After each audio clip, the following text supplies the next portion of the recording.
In today's video, I'm going to teach you how to mark a message as unread in Microsoft Teams. This is a handy feature when you need to remind yourself to revisit a conversation or simply keep it on your radar. Whether you're coordinating projects, collaborating across teams, or just trying to manage an overwhelming flow of communication, marking messages as unread can help keep things organized and ensure no important details slip through the cracks. So let's dive right in.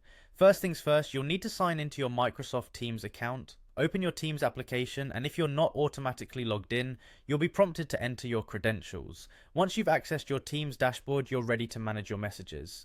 Do take a moment to familiarize yourself with the layout, especially if you're new to the platform. It's structured to help you find everything easily, from chat messages to team conversations. The next step is to locate the message you want to mark as unread. This could be in any one of your chat conversations, whether it's a one-on-one chat or a group conversation. As you scroll through your messages, keep an eye out for the one that you want to come back to later.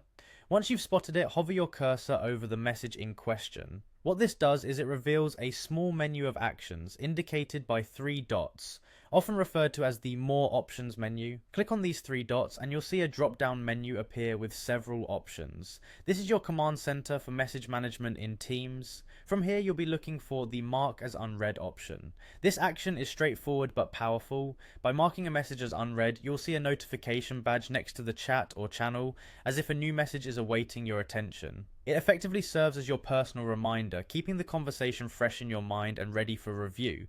And that's it really. Pretty simple, right? With just a few clicks, you can keep better track of important messages and ensure nothing gets overlooked. If you find yourself needing a digital hand in keeping things organized, remember this feature. It's designed to streamline your workflow and make your day a bit more manageable. As you continue to use Microsoft Teams, you'll find various features like this to enhance your productivity. Explore them, see what suits your style of communication best, and don't hesitate to adjust your settings for better efficiency. Thanks for tuning in today. We hope you found this guide helpful. Be sure to hit the like button if you did, and consider subscribing for more tips and tricks on making the most out of your digital tools. See you in the next